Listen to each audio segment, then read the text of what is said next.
Дацягнуцца да цуду. Менавіта так называецца кампазіцыя сталічнага скульптара Александры Сачанка. 8 гадзін штодзённай працы са снегам ператварылі грубыя формы ў вытанчаныя фігуры. Ад ледзяной зоркі да сімвала года – невялікага коніка. Фигуру ребенка, это центральный образ, он дотягивается до ледяной звезды. Решила, что раз у нас будет подсветка, лед будет сиять, это такой отдельный элемент, он как бы центральный в моей композиции. Начало Нового года – это про подарки, про надежды, что вот в Новом году случится что-то хорошее.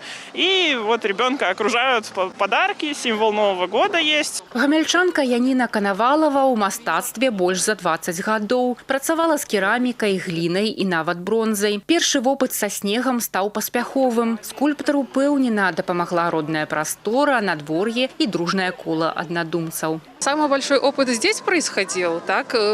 Была, конечно, подготовка эскизная. Инструменты, которые были там с работой по пластилину, они тоже частично подходили. И в процессе я смотрела, чем работают коллеги. Мы ездили в строительные магазины, покупали разные интересные терки, делились. Большая команда из Минска с потрясающей внутренней такой теплотой, профессионализмом.